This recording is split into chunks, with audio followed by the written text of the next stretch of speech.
So the only other part of this story that I didn't know if we wanted to get into or not was the whole, when I brought up the elephant and pets and food supply having rights.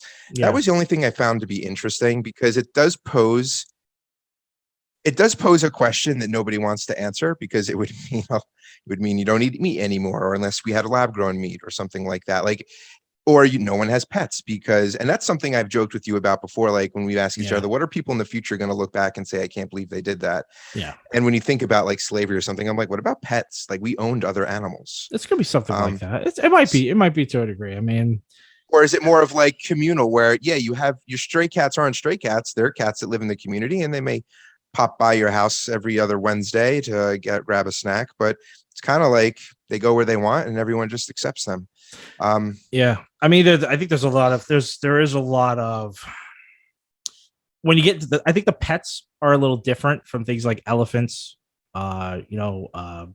animals that have been wild and will continue to be wild as long as we don't overhunt them into extinction.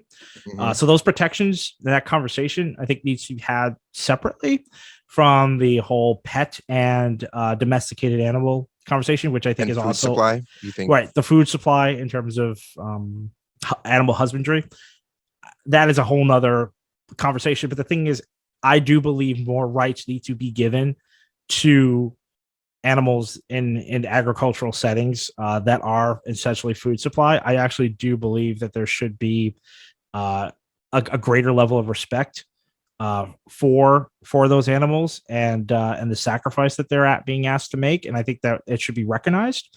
I think that there should be a whole legal system that is enshrined around those rights. And then you have people that, and yes, I know that not the food, the agriculture or whatever, they go around and they make sure that, I don't know what they do, test for I know, because you see those horrible videos come out. And horrible videos. Yeah. But I mean, I know that technically, I think there's supposed to be someone that oversees all that to like make sure that animals, I guess, maybe are treated well. But I think it's more about like making sure the farm's up to code, kind of stuff like that. I think it's more about like the control of disease, and making sure that we're not being poisoned rather than their well-being. Exactly. That's exactly where I was landing on that. So I mean, I think that a committee that is designated specifically to the rights of farm animals is overdue. And I think that it'll help people have a greater sense, especially if this committee has some visibility in the government. It'll allow people to kind of see what's going on and to have a greater connection to where our food comes from. It's not just a slab of meat that you pick up in the grocery store. It used to be alive. It used to be running around and eating and living its life and bearing children and doing its whole thing before it was slaughtered and brought to your table. And I mean, look, full disclosure, I'm not a vegan, and neither is Jamie. So we're talking about this as people who consume animals. I still think that there's a better way to do the consuming than the way that it's currently implemented. And I think that we need a hard look at how we do this in society. And I do think that there needs to be limitations on it. I do think that we need to have a system that allows for the animals to exist without having to worry about being burdened by humans. So you just have whether it be by quotas or something of that nature, where you like, it's like every other cow or something gets to live its own life. It's like the cow is just there to either birth another cow, and then it kind of hits the lottery and it gets to be free, something like that. I think needs to be in our system, where people can go and say, this is something we're proud of as a means to the future. We're trying to elevate our thinking and how we've been doing this historical process of processing food, something like that. I don't know. It's not fully thought out, but my point is I would definitely land in support of that if there were legislation pushing for it. I have gotten into this argument with regard to pets with vegans before. The thing is, most pets are semi-domesticated, and when I say that, I'm making that term up in order to make this case. But most dogs, I can't really speak to cats, but most dogs will die. If human beings were just to kick them out tomorrow and say, all right, you're free, go and be merry, do what you got to do, most would just perish.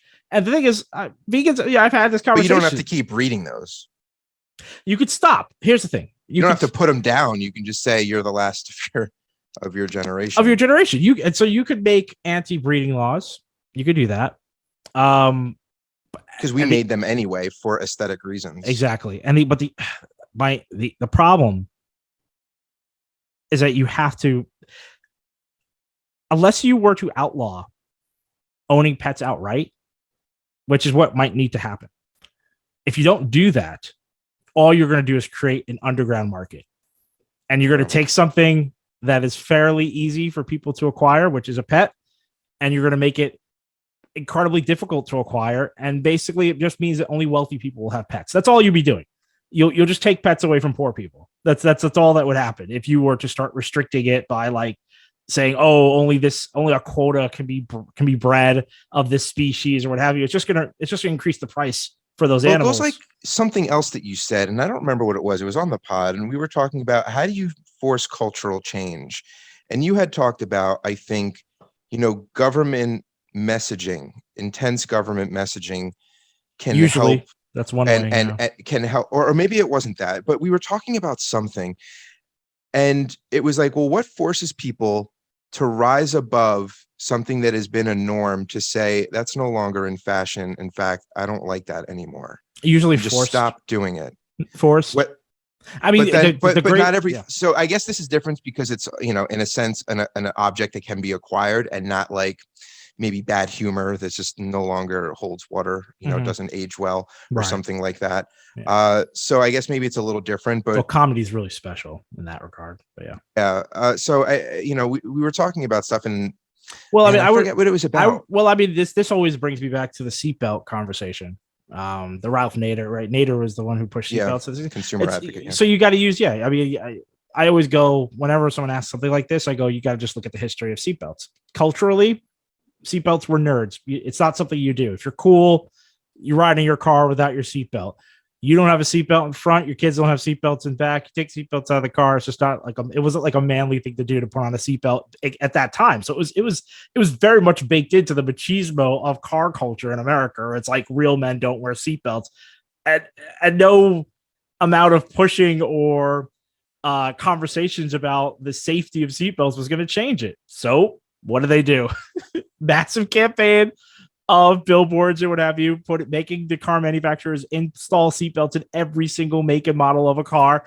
And then you use the state, which is police stopping people who were not wearing seatbelts and ticketing them to the point where it becomes uncomfortable and enough of a nuisance where it was easier to wear your seatbelt than to not wear your seatbelt. So it was a very, what people would call like government tyranny. It was, the government was like, we're going to make you wear these seatbelts in order to bring down the death toll of from car accidents, because people were dying in car accidents needlessly. They were dying in car accidents that they could easily have survived, not only survived, but not even have had to go to a hospital if you were wearing a seatbelt. And that it's that data, along with the maniacalness of one evangelical individual in Nader, to push the country to do it. So that's kind of the way. That's the only way it happens. It doesn't happen naturally.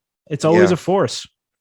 And I'm sure pets will be, if ever, one of the last things to go, because there are rights, there are animal cruelty rights and things like that. And with pets, it's much more easier to enforce, I think, than with our food supply. So it's but pets have been around for thousands of years. That's the other thing. Cars have not been around that long. Pets are pets are just. It really is another ballgame. Pets have been around longer than guns. So you have to really look at it this way. We've had pets almost as long as we've had civilization. I think it's just a matter of, I'm not saying that you can't have a close relationship with another animal in that way. And maybe, pets in itself inherently isn't bad. It's just interesting. It's interesting that anyone can have one, and that you can kind of almost get one without proving that you can give them what they need. I mean, it's basically like they do checks. I mean, they do especially sort of like they do, but like you could get a big dog and put him in a 1-bedroom apartment. That's true. This is true. You know what I mean? It happens. That happens. Yeah, I know too. it does. I know it does. And so that's what I mean. It's just like, I think it's the respect. And you brought up, you said it well when you were just talking about the food and meat and stuff. And that's like your relationship with food. And I think the relation, and people find that, funny enough, when they grow their own fruits or vegetables, and they kind of almost respect, what a handful of blueberries actually means when you just throw them in your mouth. If you ever tried to pick them or grow them yourself, right? You don't get too many. The yield isn't big. Yeah. And so, but to have the relationship with your meat products as well, but then to really respect and understand the relationship with your pets and go beyond the vanity of it, and to understand what they need and what you're breeding actually, and what that experience is like for them, even if their intelligence may not be at a level that we deem worthy of rights, because that seems to be some threshold. So no, I loved everything you said there. And I think what stuck out to me was when you said relationship and the respect and recognition that there is one, because it's so easy to just get a final product and to just do whatever you want with it. Well, that's the point of rights. Philosophically, at its core, rights are about a relationship. That's I think that's what people forget in any conversation that you talk about rights. The rights are a mixture of the relationship between yourself, other sentient beings, other beings like yourself, and then and what the culture is accepting as something that everyone should have. That's all they are. So the great George Carlin, I think he has a great joke about how, like, screw your rights, they're made up. Like, rights are made up. And it's true. It's a figment of our collective imagination. That's all rights are. But part of that is our need for relationships. So rights just help us navigate the way that in which we orient towards our own existence and our own worlds. So giving lakes rights or agricultural animals rights or pets rights, all you're talking about at the end of that, if you take out the word right, is you're just changing the way in which you operate your relationship. You're just augmenting the relationship between you and the waterway. You're a mutual agreement, right? Yeah, it's a mutual agreement, right? You're no longer master. Okay, it's not master slave. It's equals. So you're changing the relationship between the two entities. That's all you're doing. That's all rights are. It's a great way to phrase it. It really is. Nice. All right. Well, that's that topic.